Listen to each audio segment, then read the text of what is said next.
Well, this afternoon, there's a deadly shooting at a Huntsville apartment complex yesterday. We have some new details on it as police just identified this victim behind me. That's 19-year-old Nadia Perkins of Montgomery. OA 31's Corinna Shadoan joins us now live with how she is being remembered. Yes, Demetria, Nadia was a student at Alabama A&M University, and the school says her loss is being felt across campus. I also spoke with a family member who says she had a bright future ahead of her. She was 19 years old. She had a plan, a degree, a future that stretched out ahead of her like an open road. She chose to study criminal justice, to understand how the world breaks down and how people fight to put it back together. She wanted to be one of the people who fights back. Her name was Nadia Elise Perkins, and on a Wednesday morning in March 2026, in a small apartment in Huntsville, Alabama, that future was taken from her. It happened fast. By 9 a.m., police were already on the scene. By the afternoon, an entire city was on edge. By nightfall, 5 local schools were locked down, drones were sweeping the woods, and law enforcement from multiple agencies were hunting a man with a murder warrant and nothing left to lose. This is the story of a girl from Montgomery who packed her bags, moved into a university dorm, and started building something real. This is also the story of how quickly that can be destroyed, not by a stranger, not by random chance, but by someone she knew. Someone she trusted. Stay with me because this case has details that will stop you cold, and if it makes you angry, good, it should. This is the story of Nadia Perkins. Before we talk about what happened, you need to know who Nadia was. Because she wasn't just a victim, she was a daughter, a young woman from Montgomery, Alabama, who arrived at Alabama A&M University as a freshman with everything ahead of her. Her aunt, Monica Ridgway, would later say that Nadia had purpose written all over her. That's not grief talking, that's the truth of who she was. She chose criminal justice as her major. Think about that for a second. This was a young woman who walked into a university and said, I want to understand how the law works. I want to understand crime and systems and justice. She had ambition, she had direction. She was also a hairstylist, creative, hands-on, connected to her community. She wasn't just hitting the books. She was building a whole life, skills, relationships, identity. Her university described her as, and I'm quoting directly here, asterisk, a thoughtful and friendly member of the AAMU campus community, a student with promise and purpose. Promise and purpose. 2 words that should have carried her through 4 years of college, a law career, a full life. She had barely started. She was a freshman. She had been at Alabama A&M for just months. She was still figuring out who she was going to be. And now Alabama A&M has announced a campus memorial service in her honor. Not a graduation ceremony, a memorial. For a 19-year-old who should have had decades left. That is the real weight of this story, not just the crime, but everything that was stolen along with her life. Wednesday, March 4, 2026. It was a regular morning in Huntsville, Alabama, a city that calls itself the Rocket City, a place full of engineers, university students, families going about their day. At some point that morning, Nadia Perkins was inside an apartment at the Candlewood apartment complex on Julia Street, NW. We don't know the full details of what happened inside that apartment, but we know how it ended. At approximately 9:00 a.m., Huntsville police responded to reports of shots fired at the complex. Bystanders directed officers to a specific building. When police entered, they found Nadia. She had been shot. Madison County Coroner Dr. Tyler Berryhill was called to the scene. He confirmed what no one wanted to hear. Nadia Elise Perkins, 19 years old, of Montgomery, Alabama, was dead.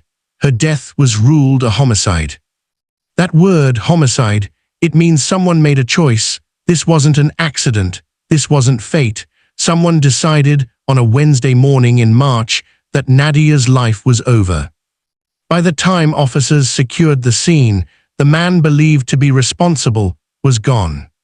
He had fled on foot. In the hours that followed, Huntsville erupted into something you don't see every day. Police flooded the area near Jordan Road and Shields Road after a tip placed the suspect there. K-9 units swept the ground. Drones swept the sky. A coordinated manhunt involving the Huntsville Police Department's Major Crimes Unit, the U.S. Marshals Gulf Coast Regional Fugitive Task Force, the Madison County Sheriff's Office, and Alabama A&M University Police Department all moved together. 5 Madison County schools, including Madison County Career Tech, MCVA, MT, Carmel Elementary, Pace, and Riverton Intermediate, were placed on secure perimeter. Parents got alerts. Teachers locked their doors. Children sat in classrooms not knowing why. All because one man ran. For 2 days, he stayed hidden. For 2 days, Nadia's family waited. For 2 days, a community held its breath. But the hunt was not over. Let's talk about Ahmad Khalil Bani. 20 years old, a Huntsville local, 6 feet tall, and at 9 a.m. on March 4, 2026, he was in that apartment with Nadia. Police identified him almost immediately as their primary suspect and issued a murder warrant within hours of the shooting. His photo was released publicly. Huntsville Police Sergeant Chris Jackson stood before cameras and said this clearly: Barney should be considered armed and dangerous. Do not approach. Call 911. Now here is where this case becomes something more than just a tragedy. It becomes a pattern. At the no-bond hearing held on March 11th, just 1 week after the murder, Judge Linda Coates denied bail. In explaining her decision, she cited several factors: the strength of the evidence, the threat Barney posed to the community. And then she said something that should make every single person watching this stop. She noted that at the time of Nadia's alleged murder, Ahmad Bani was already out on bond for a separate charge. That charge, February 2025, second-degree receiving stolen property. Specifically, authorities say he was found in possession of a stolen Taurus G2 handgun, a compact 9mm pistol commonly used for concealed carry. He had already been caught with a stolen weapon. He was already in the legal system. He had no family ties to Alabama, the court noted, and yet he was free on bond. And now Nadia is dead. But there's more. At that same bond hearing, investigators revealed the relationship between Nadia and her alleged killer. Court testimony confirmed what investigators believed from the start. Nadia and Ahmad Bani had been in a romantic relationship. They knew each other, they were connected, and according to reporting from multiple credible news outlets, that relationship had recently ended. Nadia had broken things off. What allegedly followed is a pattern that has a name: femicide, the killing of a woman by a man, often a partner or former partner, specifically because she chose to leave. She made a choice to end the relationship, and according to the evidence prosecutors presented to the court, that choice cost her her life. The court heard the evidence. Judge Coates ruled that the likelihood of conviction is, in her words, very high. Think about that sentence, very high. That is not a judge hedging. That is a judge looking at the evidence and making a statement. As of the time of this video, Ahmad Khalil Bani sits in the Madison County Jail. No bond, no freedom.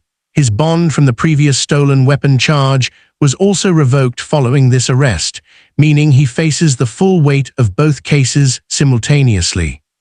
But a courtroom hasn't convicted him yet. A trial hasn't happened yet. He is charged, not yet convicted. What we do know is this: a young woman who studied criminal justice is gone, and the system that was supposed to protect her had already encountered the man accused of killing her and let him walk free. That is not a plot twist, that is a failure. Here's what made the investigation remarkable and what eventually broke it open. For 2 days after the murder, Ahmad Bani was a ghost. When police first received a tip that he was near Jordan Road and Shields Road on the morning of Friday, March 6th. They moved fast. Officers, K9 units, drones, the whole apparatus of law enforcement descended on that wooded area. And he wasn't there. He had already moved. Investigators with the Huntsville Police Department's Major Crimes Unit kept working. They kept pulling threads. And then a tip came in from the community. Someone knew where he was. That tip led police to a residence on Century Street. And just after 2:00 p.m. on Friday, March 6th, Ahmad Khalil Barney was taken into custody without incident, 2 days after the murder of Nadia Perkins. Here is the piece that adds a layer of complexity to this entire story. Court records reveal that Barney's prior criminal history was minimal, just that one 2025 charge involving a stolen firearm. But here's the detail that stands out. Because he was arrested in that earlier case, the weapon was confiscated, which means the gun he allegedly used to kill Nadia was not the same stolen gun he'd been caught with in 2025. He found another way to arm himself. That raises serious questions about how someone already in the legal system, already flagged for illegal possession of a weapon, remained free and armed long enough to allegedly commit a murder. The Huntsville Police Department has said the investigation remains ongoing. The district attorney's office has confirmed they are waiting for the HPD to complete their full investigation before formally presenting the case to prosecutors. A preliminary hearing has been scheduled, where a judge will determine whether probable cause exists to require Barney to stand trial. That process is underway. The machinery of justice is moving. Whether it moves fast enough and whether it delivers the outcome Nadia's family deserves remains to be seen.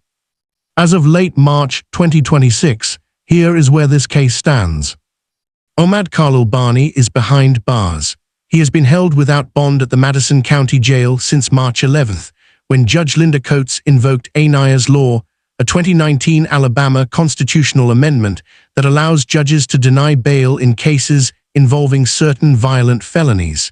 His defense attorney attempted to argue the hearing was procedurally flawed. The judge disagreed. He's charged with murder. His prior bond has been revoked. He has no family ties to Alabama, and the court determined poses a clear threat to the community. The district attorney's office is building its case. The HPD investigation is ongoing. A preliminary hearing has been set. The wheels are turning. But here is the thing about wheels of justice: they turn slowly. And for Nadia's family, every single day of slow is another day of grief with no resolution. Her aunt Monica Ridgway told reporters that Nadia had purpose written all over her, that she was blindsided by this tragedy, that the family is left holding the weight of a loss that should never have happened. Alabama A&M University has announced a campus memorial service. The university is urging students struggling with grief to reach out to the Office of Student Affairs at 256-372-25601. Because when a student is murdered, the wound doesn't stay contained.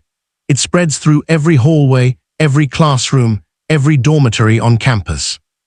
Dozens of young people who knew Nadia, or who simply knew that she was one of them, a student just like them, are processing something they were never supposed to have to process at 18, 19, 20 years old. And the conversation is bigger than one case. Nadia Perkins is one of thousands of women killed every year in acts of intimate partner violence. She had made a choice to end a relationship. That should have been the end of a chapter, not the end of a life. The fact that her alleged killer was already known to the justice system, already flagged, already on bond, that is a conversation this country keeps having and never quite resolving. We owe it to Nadia to keep having it, loudly. Candle Nadia Elise Perkins came to Alabama A&M University to study justice. She deserved to live long enough to fight for it. Her name will not be forgotten. Speech balloon asterisk. She was already in the system's orbit before this happened, a prior weapons charge, already out on bond. Do you think the justice system failed Nadia? And do you believe she will finally get the justice she deserves? Drop your thoughts in the comments. This conversation matters.